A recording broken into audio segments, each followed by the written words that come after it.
In today's video, I'm going to teach you how to edit sales tax rates in QuickBooks Online. Whether you're managing a small business or a large enterprise, keeping your tax records accurate and updated is crucial. So, let's delve into the steps to ensure your sales tax rates are up to date. First, if you don't already have an account, visit QuickBooks and sign up. For those who are already users, you'll want to click on the Sign In option for QuickBooks Online. This will bring you to the login page where you can enter your account details. Once you've inputted your credentials, click Continue. You'll then be prompted to enter your password and hit Continue once again to proceed. If you have multiple company files, you'll need to select the specific one you wish to edit. Now you've accessed QuickBooks. The next step is to navigate to the sales tax section. This area is crucial for managing all your tax obligations. You'll want to start by reviewing your tax agencies. QuickBooks typically updates the rates for most agencies automatically. However, it's wise to double check that all your listed tax agencies reflect current rates. If you need to make specific adjustments, such as manually adding or editing a tax rate, there are a few things to consider. You can click Add Rate and Agency or select an existing rate to edit.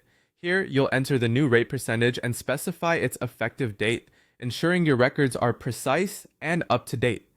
Adjustments may be necessary regarding your tax agency's filing attributes. You might want to update the agency name or change the filing frequency if you find discrepancies that don't align with your business needs. Following this, make sure to review the start of tax period settings.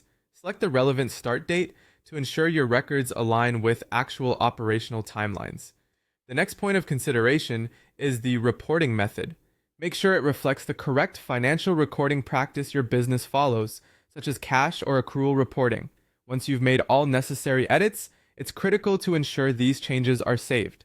Click on the Save button to apply all your updates and modifications. This step guarantees that your amendments are stored, keeping your financial data accurate and in line with compliance requirements. With consistent management and accurate updates, you can ensure that your tax obligations are met efficiently, easing stress during tax season. By following these steps, you're equipped to manage your QuickBooks sales tax settings effectively. Remember, regular checks and updates are essential for maintaining the accuracy of your business operations. So keep your information current and your financial reporting on track.